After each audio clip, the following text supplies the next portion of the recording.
There you go guys, nagpakulo ako ng boil ako ng corn.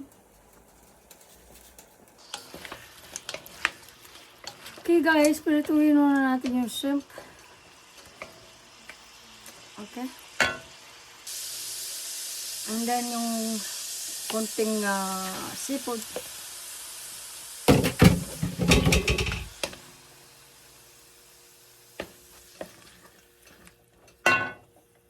And then, lagyan natin ng garlic. Okay. Ayan. And then, yung onion.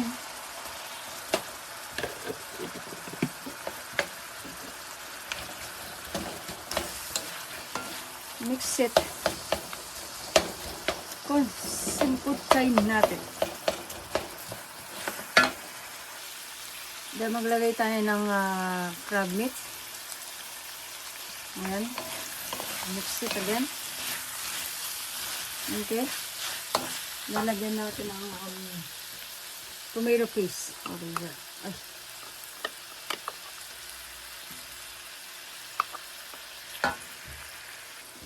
Tapos, maglagay tayo ng tomatoes. Okay. Then, mix natin ulit.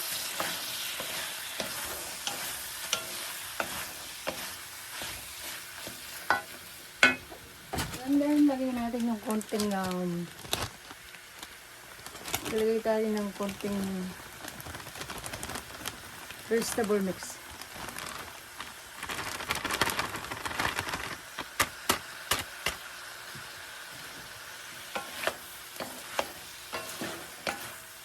Ayan.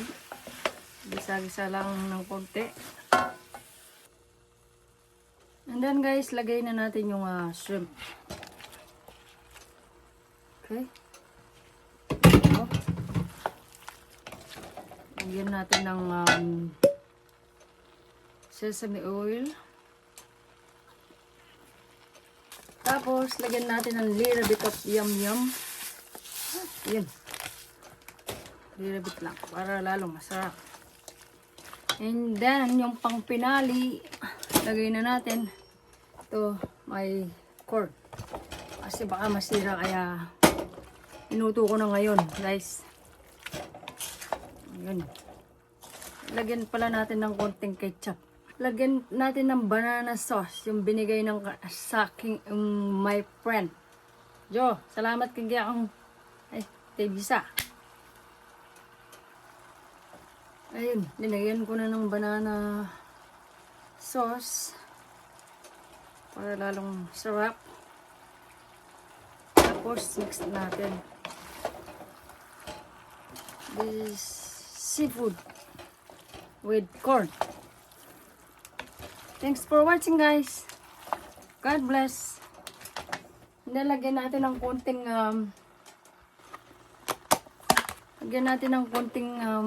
scallion. Scallions. Okay? Para magandang tignan. Kasing ganda nyo. Bye!